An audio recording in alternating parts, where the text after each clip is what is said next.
Bonjour Franck, Bonjour. aujourd'hui on va parler de géobiologie. Une question qui intéressera beaucoup de monde, je suppose. Tu interviens à distance. Alors, est-ce que tu peux nous expliquer?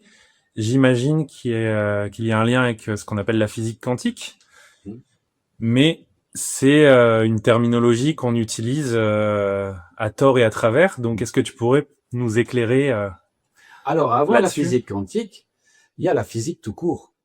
La radionique, c'est quelque chose qui existe depuis minimum 2 siècles. Enfin, sous ce nom-là.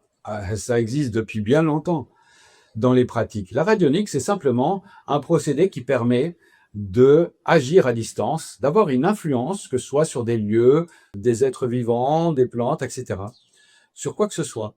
La physique quantique, elle, explique le phénomène de manière différente. Mais en tous les cas, tout ça, c'est des entendements intellectuels différents en suivant des disciplines différentes de différentes époques. On peut dire que, globalement, l'énergie, c'est quelque chose, pour moi, qui est le plus simple à comprendre, parce qu'elle réunifie tout. En se disant que l'énergie vitale, invisible, mais qui est aussi indispensable que l'air invisible et inodore qu'on respire et qui nous permet la vie par le souffle. Cette énergie-là, elle est au-delà du temps et de l'espace. Ça veut dire qu'elle n'est pas encombrée par la distance, elle n'est pas encombrée non plus par l'attente. Par exemple, elle peut rester en stand-by si il y a de l'énergie qui est envoyée sur un lieu, mais que pour X ou Y raison, il y a une interférence.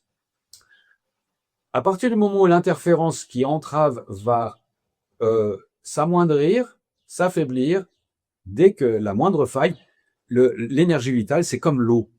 Elle trouve toujours sa voie d'issue. Voilà, c'est vraiment ça. Une énergie intelligente. D'accord.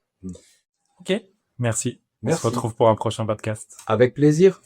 À très vite.